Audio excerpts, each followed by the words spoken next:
आप सबका। मैं उम्मीद करता हूं कि यार आप सब खैरियत से होंगे। तो जैसा कि गाइस आप सब अच्छी तरह से जानते हैं कि कल थिएटर्स में Bollywood film baby John release होने जा रही है। वरुण धवन की फिल्म, सलमान खान का कैमियो है, एटली फिल्म के डायरेक्टर प्रोड्यूसर बोल सकते हैं। तो भाई अब कितनी एडवांस बुकिंग हो चुकी है, क्योंकि गाइस देखा जाए तो अब एक दिन भी नहीं बचा। तो अपडेटेड एडवांस बुकिंग रिपोर्ट मैं आपको बताने वाला हूं और एक बहुत ही कमाल की चीज बताने वाला हूं जिसका अभी तक मैं मान ही नहीं सकता कि किसी का उस तरफ माइंड भी हो। वीडियो को लाइक करो, चैनल को सब्सक्राइब करो ताकि ऐसी अपडेटेड वीडियोस आपको जल्दी से जल्दी देखने को मिले। अब गाइस आप ना एक बात नोट करना, बेबी जॉन की इन प्रमोशन के दिनों में मैंने एक बात नोट की कि एटली बेबी जॉन को लेकर बहुत कॉन्फिडेंट है। मतलब कि मैंने ना ऐसा बहुत कम देखा है कि जब कोई बॉलीवुड में रीमेक फिल्म बनती है तो एक्टर या डायरेक्टर इतने कॉन्फिडेंट हों, लेकिन यहां पर बेबी जॉन के टाइम भाई एटली, वरुण धवन, यानी कि एक मैं बोलूंगा ना कि अनबिलीवेबल से ये लोग कॉन्फिडेंट हैं, जैसा कि ओरिजिनल फिल्म के डायरेक्टर्स भी कॉन्फिडेंट नहीं होते हैं। तो अब ऐसा क्या हो रहा है? तो गाइस देखो, मुझे कुछ ऐसा लगता है कि यार ये सिनेरियो हो सकता है जिसकी वजह से मेकर्स कॉन्फिडेंट है, और अगर ये प्ले हो गया भाई ये फिल्म इतना बड़ा ट्विस्ट एंड टर्न लेगी। ये मैं कहता हूं कि हो सकता है कि एक बहुत बहुत ज्यादा बॉलीवुड की बॉक्स ऑफिस कलेक्शन करने वाली फिल्म बन जाए, इवन के वरुण धवन के कैरियर की भी सबसे बड़ी फिल्म बन जाए। अब गाइस मैं ऐसा क्यों बोल रहा हूं? मैं ऐसा इस वजह से बोल रहा हूं, आप सबने देखा होगा, एक बात आप लोगों ने नोट की होगी कि अभी इवन कि ये जो गाना आया था बीस्ट मोड, यही नाम था ना, इवन कि उससे पहले आप ट्रेलर ले लो, इवन कि आजकल में बहुत सारे क्लिप्स भी आ रहे हैं,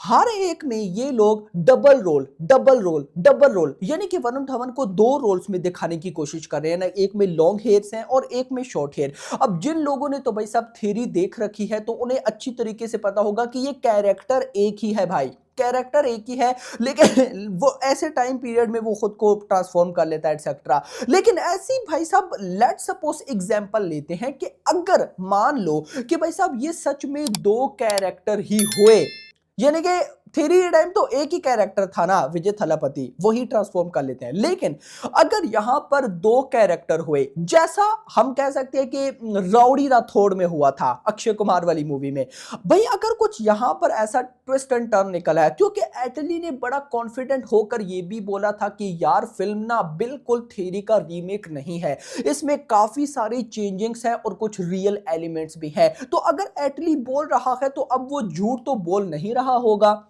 डेफिनेटली। तो मुझे ऐसा लगता है कि ये ट्विस्ट एंड टर्न होगा। अगर ऐसा हुआ तो फिल्म एक बहुत ही लेवल का मोड़ पकड़ेगी, जिसके लिए मैं बहुत ज्यादा एक्साइटेड हूं। लेकिन अगर ऐसा हो गया तो अब देखो, देखा जाए तो मेन फिल्म का थीम ही यही है ना।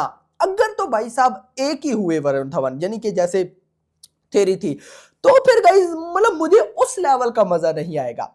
बट एक्साइटमेंट मेरी अब बढ़ गई है ना, तो लेट्स ही देखते हैं क्या होता है। चलते हैं एडवांस बुकिंग की तरफ और भाई साहब देखते हैं कि अभी अपडेटेड एडवांस बुकिंग कहां तक पहुंची, क्या कुछ हो रहा है। तो सबसे पहले तो मैं आपको बताता चलूं 47,848, यानी कि लगभग 50,000 टिकट सोल्ड आउट होने वाले हैं। अभी जब आप देख रहे होंगे तो हो भी चुके होंगे। 50,000 टिकट सोल्ड आउट, 255 की एवरेज टिकट प्राइस। एंड कल जब रात के टाइम मैंने वीडियो बनाई थी, शाम के टाइम, रात के टाइम ऑलमोस्ट लगभग 4,000 की रेंज में शोज थे। अभी हो चुके हैं 6,330, 6,330, और मुझे लगता है कि ये लगभग 8 से 10,000 की रेंज में रिलीज होगी। मेकर्स ने बोला था कि 11,000 शोज पर भाई साहब बेबी जॉन को रिलीज किया जाएगा। मुझे फिलहाल वैसा कुछ होता यहां पर नजर नहीं आ रहा है, लेकिन भाई साहब रिलीज बड़ी मिलनी चाहिए इस फिल्म को। कई मूवीज ने उनमें दम था, लेकिन उन्होंने मार इस वजह से खाई कि उनको शोज नहीं मिल पाई। तो मैं नहीं चाहता कि बेबी जॉन में अगर दम हो तो इसके साथ ही हो। एटलीस्ट इसको भाई साहब अभी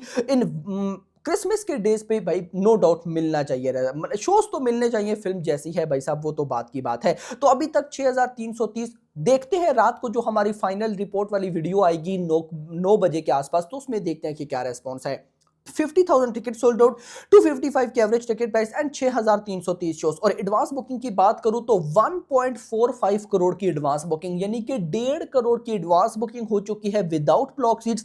अगर विद ब्लॉक सीट्स बताऊं तो 2.17 करोड़। अब अगर इस फिल्म ने डे वन में मिनिमम 20 करोड़ की ओपनिंग लेनी है तो इसको एडवांस बुकिंग एट लीस्ट भी 3 to 4 करोड़ या इससे ज्यादा करना होगी। लेकिन अभी कुछ आवर्स बचे हैं तो लेट्स ही देखते हैं कि क्या होता है। वैसे तो गाइस लास्ट डे पर एडवांस बुकिंग बहुत स्पीड के साथ बढ़ती है, तो मैं होप करता हूं कि भाई साहब इसकी जो फाइनल एडवांस बुकिंग की रात को मैं आपको रिपोर्ट बताऊंगा वो अच्छे नंबर्स होंगे। अगर हम शोज की भी देख लें कितने फिलिंग फास्ट कितने फुल, रात को मैं आपको स्टेट वाइज भी बताऊंगा, लेकिन अभी सिर्फ रीजन वाइज देख लेते हैं। तो दिल्ली एनसीआर में 850 शोज हो चुके हैं जो कि डिसेंट शोज हैं, अच्छे शोज हैं, जिनमें 10 फिलिंग फास्ट 1 फुल। मुंबई में 616 शोज जिसमें 5 फिलिंग फास्ट 4 फुल। पुणे में 254 शोज 1 फिलिंग फास्ट। बेंगलुरु में 248 shows 17 filling fast 4 full. Hyderabad में 183 shows 8 filling fast 1 full. Kolkata में 145 shows 2 filling fast 1 full. Ahmedabad में 412 shows 2 filling fast 1 full. Chennai में 68 shows 21 filling fast 3 full. Chennai में सबसे अच्छा रेस्पॉन्स है,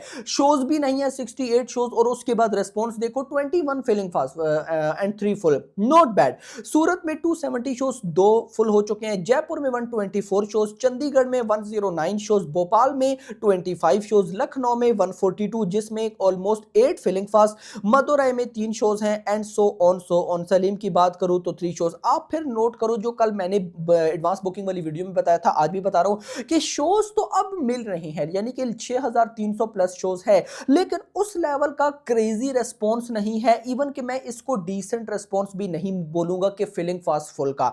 चेन्नई के अंदर मुझे रेस्पॉन्स कुछ सही लगा, उसके अलावा मुझे कुछ खास रेस्पॉन्स नहीं दिखा, लेकिन मैं होप करता हूं कि कल वॉकिंग ऑडियंस कुछ तो भाई साहब इंटरेस्टिंग दिखाएगी, क्योंकि कल क्रिसमस है तो मैं कुछ बड़ा तो एक्सपेक्ट कर रहा हूं। तो यहां पर भाई साहब मिनिमम 20 करोड़ की ओपनिंग तो बनती है। देखो इस फिल्म का बजट है 180 करोड़, 180 करोड़। अब अगर इस फिल्म ने डे वन में ही 5 से 10 करोड़ की ओपनिंग ली तो इसके लिए बजट रिकवर करना मुश्किल हो जाएगा। आज मेरी एक बात आप याद रखना, बड़े से बड़े बजट की फिल्म हो, छोटे से छोटे बजट की फिल्म हो, जो वीकेंड होता है ना, चलो ये तो कल वेडनेसडे पर रिलीज हो रही है ना क्योंकि क्रिसमस है, लेकिन नॉर्मली हर फिल्म ही थर्सडे फ्राइडे सैटरडे संडे को आती है। तो एग्जांपल ले लेते हैं ना कि भाई वीकेंड अब चाहे वो फ्राइडे पे आए, चाहे थर्सडे या चाहे वेडनेसडे, अब फिल्म का बजट चाहे बहुत बड़ा हो चाहे बहुत छोटा हो, वीकेंड पर मिनिमम बजट की हाफ कलेक्शन होनी चाहिए।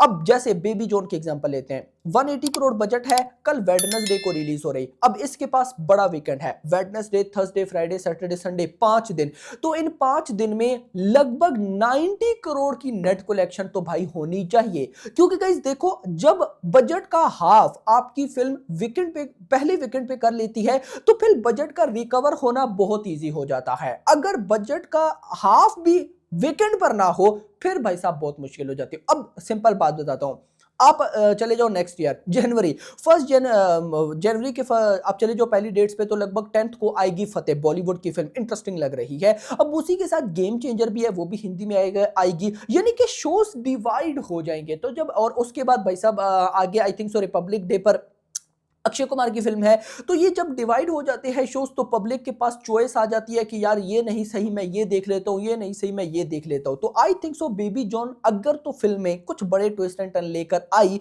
तो डेफिनेटली पब्लिक एक्साइटेड होने वाली है, और मैं भी आपको जरूर बता दूंगा। बाकी आपकी क्या एक्सपेक्टेशंस है कमेंट सेक्शन के अंदर बताना। वीडियो पसंद है वीडियो को लाइक करो, चैनल को सब्सक्राइब करो, और अगली आने वाली मेरा थैंक्स फॉर वॉचिंग।